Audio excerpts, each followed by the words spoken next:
দুপুরের একটু আলু সিদ্ধ বেঁচে গেছিলো সেদিন, ভাবলাম রাতে কিছু করি, একদমই অল্প ছিল। আর তখন ভাবলাম শুধু ময়দা না মেখে একবারে আটা ময়দা মিশিয়ে মাখি। আর ছিল একদম অল্প, দুজনের হওয়া সম্ভবই ছিল না, কিন্তু আমার মাথায় আসলো এইভাবে করতে।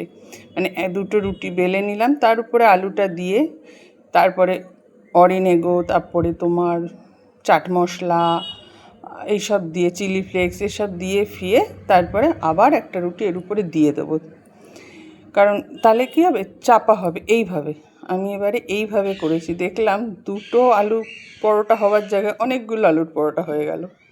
দেখো সব কেটে কেটে নিয়ে নিচ্ছি, কেটে নিচ্ছি। তাহলে কী হচ্ছে, এক একটা কতগুলো হচ্ছে, আমার কিন্তু দুটোই হতো, যেইটুকুনি আলু ছিল। সেই জায়গায় দুটোর জায়গায় এতগুলো হয়ে গেল। সন্ধ্যার টিফিনের জন্য কিন্তু এনাফ। যদি আলুটা আমি আলাদা আলাদা করে এক একটা গোলায় দিতাম, তাহলে কিন্তু সেটা হতো না সবার, মানে অন্তত দুজন তিনজনের হতোই না। কিন্তু সন্ধ্যার টিফিন যদি আমি এরমভাবে করে দাও, অল্প আলু সিদ্ধতেও ব্যাপারটা সুন্দর হয়ে যায়।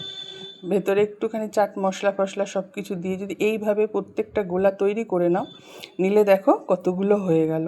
অন্তত সন্ধ্যার টিফিনটা তো হয়েই যায়। আমি এভাবেই করলাম এবারে। কেমন হয়েছে? কেন ভালোই হয়েছিল, কারণ আমার খাওয়া হয়ে গেছে, ব্যাপারটা খেয়ে নিয়েছিলাম, বেশ ভালো হয়েছিল।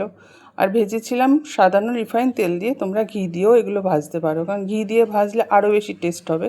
সেই জন্য আমি সবসময় ঘি দিয়ে ভাজি না, আমি সবসময় একটুখানি শরীর সচেতন তো, তাই জন্য আমি একটুখানি হালকা তেল ফেল দিয়ে ভাজি।